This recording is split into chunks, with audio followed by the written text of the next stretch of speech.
Welcome, good people. Karibuni. Now, matters of the heart. Lazima tumwage. Yes. Tunapoa heart hapa. So as kila kitu. I was saying, me, I don't know what is happening to the boy child because there's a lot that is going on. I don't know if they're rebelling because we have been supporting. I wouldn't say that I'm a supporter for the girl child, but I wouldn't say that I'm a supporter for the boy child. Most of the times, people out here tend to support the girl child. They tend to empower the girl child and forget the boy child. Yeah. So in what you're about to talk about today, so there's a 14-year-old boy who was set ablaze by the brothers. I don't know if it's one brother or the brothers, but it was the brothers. Yes. Yeah. And it's such a painful incident because like bradake alimwagia petrol. Okay, like what? And like your own blood taking you or forcing you, and it was because what did he say? Like for me, let me just start.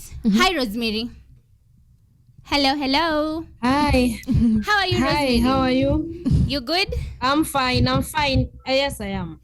So tell us, what do you do before we get and sink into this topic? Because it's such a story. It's a very sad story, actually. I don't know even why the media is not airing and taking this serious.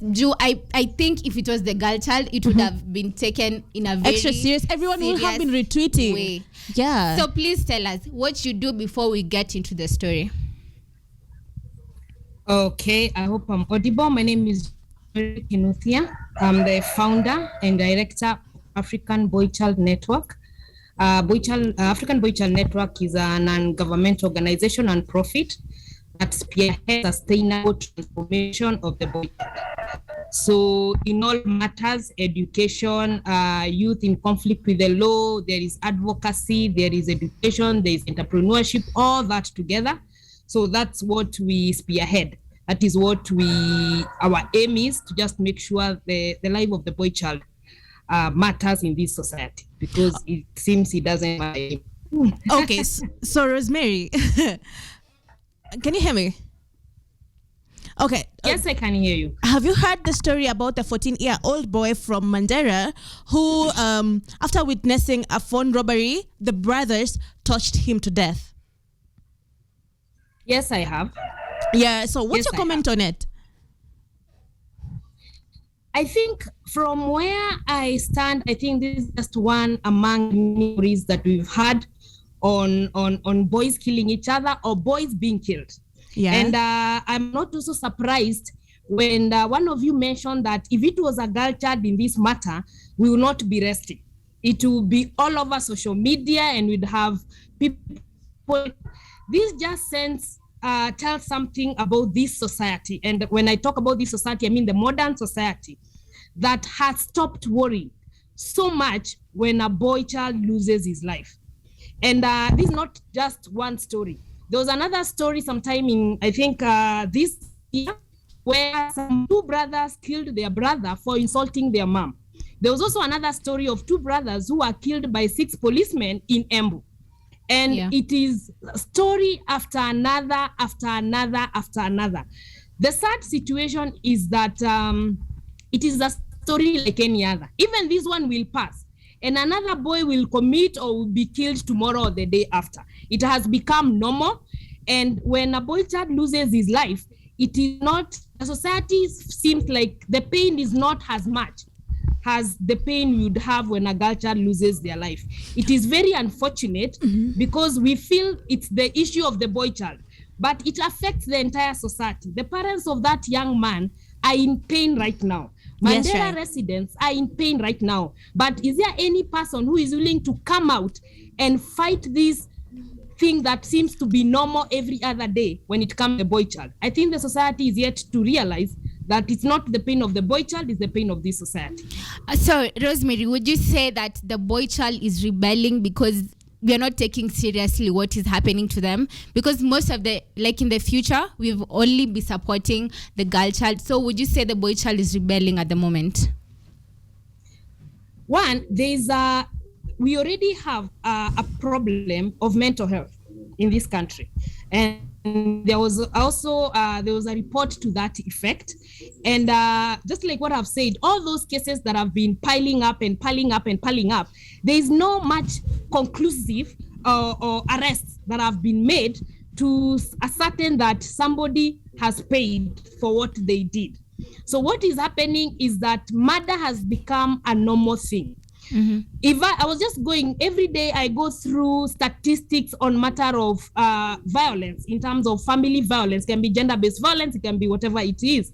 If right now you went to the internet, globally, that includes this country, and you researched on matters gender-based violence, 99.9% of all the reports that are out there are talking about gender-based violence against girls and women. We already know we have very high gender-based violence against men, but we have people who are willing to invest and find out what is the extent of gender-based violence against men. Nobody is willing to do that. So when we talk about gender-based violence, we're always talking about girls, we are always talking about women, but the boys are also going through the same. So what does this tell you? How does the boy child take this all in?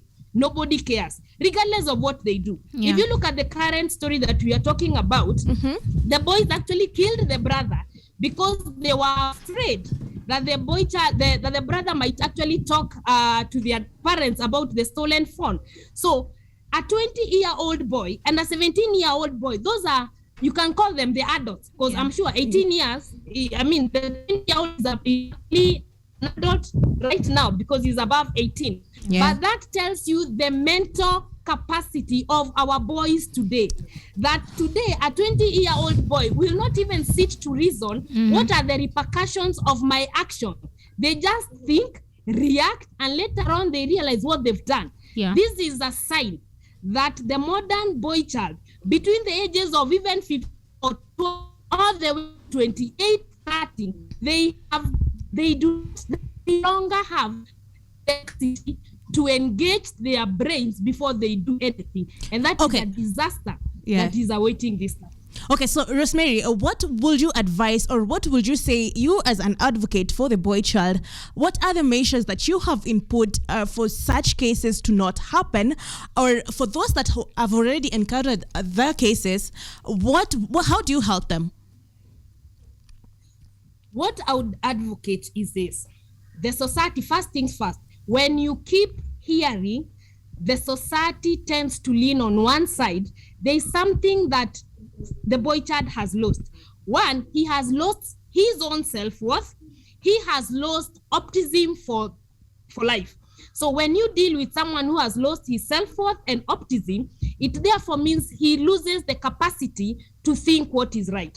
So one of the things that I would want to do and to advocate for, we need to have a society, we need to push for the society to recognize that the importance of the girl child should equally be the importance of the boy child. Both children should actually be treated equally and have access to opportunities and care with love, kind, across the board.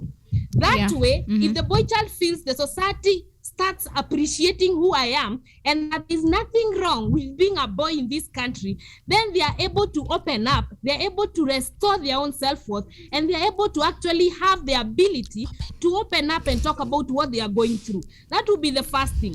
The second thing is that the society also needs to recognize that the boy child, though the society perceives them as strong, they're actually not. It therefore means they have their own unique problems, they have their own unique challenges, and the parents of each and every young man around should take the sole responsibility to talk to their son, give them access to good role models. Because I am almost certain sure the reason why these boys killed that young is knew at the back of their mind was no way out. If they had been reported that they stolen a phone, and the policemen came, chances of them disappearing or going to prison without even justice or whatever it is, even a hearing, someone to hear them out, was zero. So they knew if the policemen came and you were taken to jail or prison or go to the court, they'll never, because of what they've seen, the boy child is never given a chance to say what he's going through. So they knew it was automatic jail life. So and all this reaction is what you see. People are tending to take law in their own hands because of fear of speaking out, being judged for it. So I think it's a whole consolidation of efforts of everyone. includes the parents, that includes the society, the government, the non-governmental organization, to send a strong message to the boy that we still care and we want to hear what you have to say, because at the end of the day, we all suffer in the process. So would you say, because I don't think in the past, because I have never heard of such incidences in the past, would you say single parenthood will bring such cases to the boy child? Actually, if you ask me, that is not the case. It's how the kid is brought up. A parent brings the child in the way he or she thinks best. So if this child tends to do one thing or the other, it's a personal choice. Yeah. So it's not about the upbringing. Exactly. Is it okay? Like, are we in this together, Rosemary? Would we say that single parenthood is not part of why the boy child is rebelling? One thing we need to there's nothing wrong with single parenthood, because a lot of people might not necessarily have a choice in becoming single mothers or single fathers for that matter. Say is that would want each and every parent would want what's best for their children. But the environmental situation currently, even in this country, is so tough for parents because they need to juggle between work, bringing up kids. We live in a society that your children are your children, unlike before, where children used to be community children. So if you do not take care of your children, nobody else is there for them. So it's a delicate balance between working parents or struggling parents and bringing up their children. And that is why I go back to what I've said.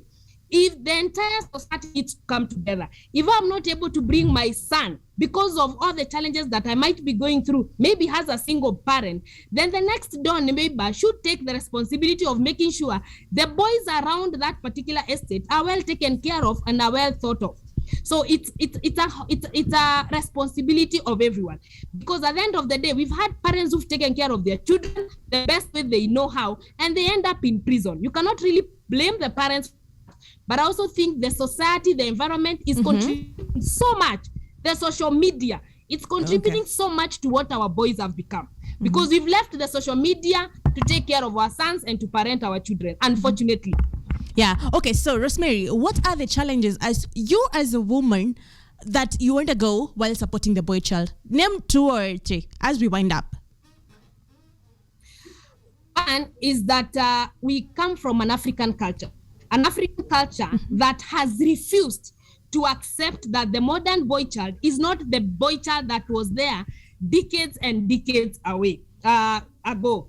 Why am I saying this? Is because we already have that African culture. You are a man, you're an African man. You're not supposed to be emotional. You're not supposed to cry. But if you compare the modern boy child and the traditional boy child, the traditional boy child had all the system and structures supporting it right from birth.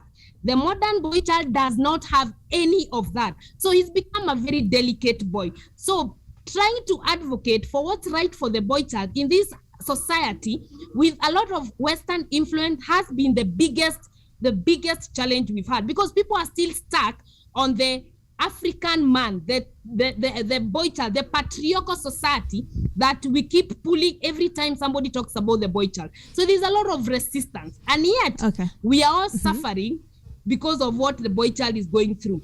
The other thing is that the other most important challenge you're going through is that we do not have any funders or supporters that would want to facilitate or would want to fund projects to support the boy child.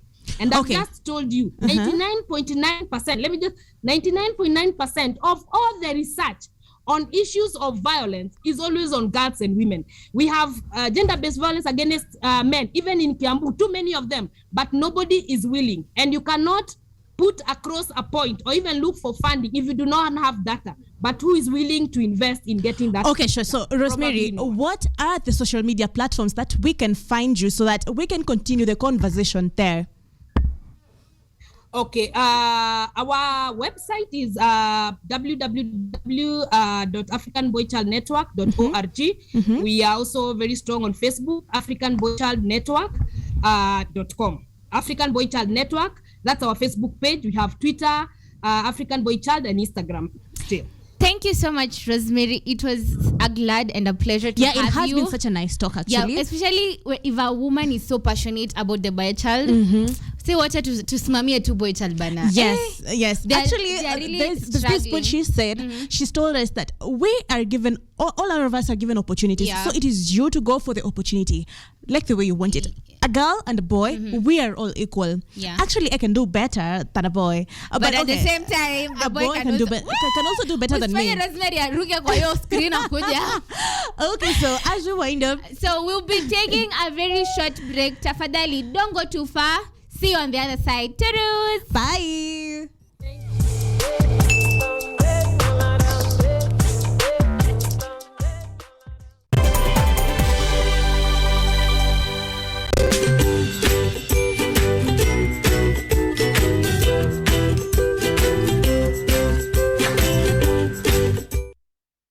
And today my guest has tongues wagging. Her name is Elizabeth Wanjiru Wathuti. This is the same vision that I had when starting Green Generation Initiative. And I also thought to myself, why not nurture more young people to have the same love for the environment and have the same consciousness of the environment, so that at the end of the day, their collective action is going to help us in addressing the challenges that we are facing today, like climate change. And that is why I started this initiative.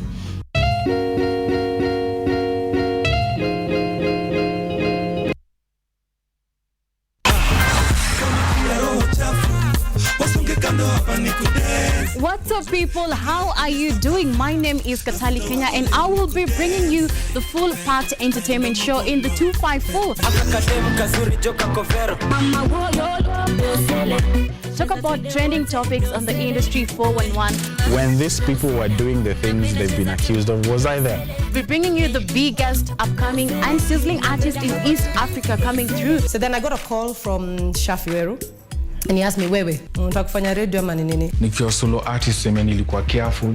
The biggest concerts and events going down in East Africa.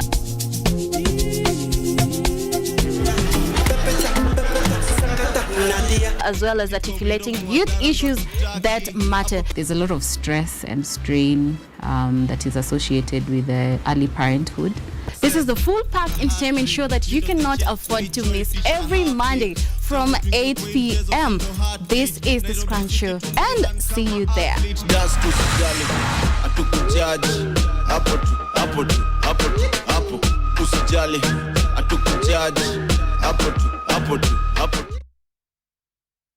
KUTV, in conjunction with Kenyatta University Funeral Home, is now offering death announcements immediately following our news bulletins at 7 p.m. At this sorrowful time, as you share in your grief, allow us to communicate your announcement of your loved one on KUTV in both Kiswahili and English. For more details, kindly inquire at the KU Funeral Home Service Desk or call 0736 928 380 or dial 020-359-9054.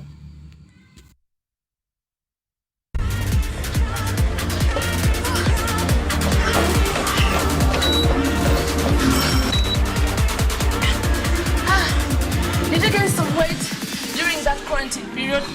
Have you been looking for a program where you can watch, work out and lose some weight, get that good body, get the abs? Don't worry, because after Let's Be Fit, we got you. We're going to be coming each and every Thursday, 6:30 a.m. to 7 a.m. Don't miss any of our episodes. Remember, it's only on KUTV.